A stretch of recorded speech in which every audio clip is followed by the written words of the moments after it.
de puce électronique sous la peau de la main.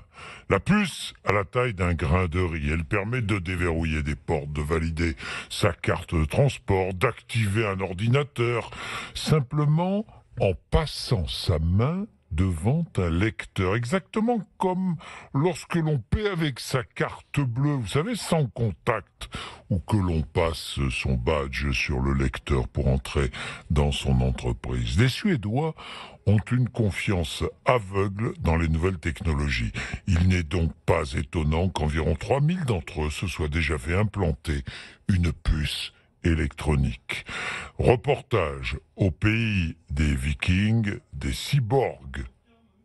Clara Grelson s'est fait implanter une puce de la taille d'un grain de riz dans la main.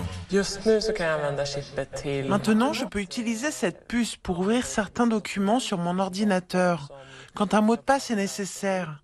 Et je peux aussi l'utiliser pour accéder à mon bureau. Cette chef d'entreprise ne semble pas s'inquiéter des risques de piratage.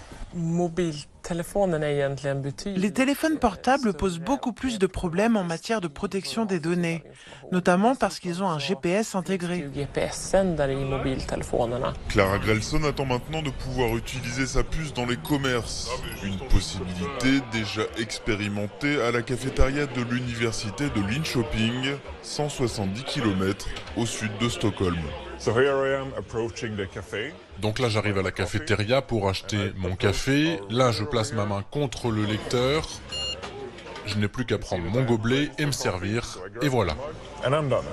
Patrick Sletmo est à l'origine du déploiement de cet implant sur le campus. Une trentaine d'étudiants en sont déjà équipés. C'est pas du tout dangereux d'après ce qu'on m'a dit. La puce est en verre et elle ne perturbe pas l'organisme. Cet étudiant en informatique en est persuadé. Un jour, les implants de puces électroniques conquerront la planète. Et ce n'est pas un hasard si cette technologie émerge d'abord en Suède.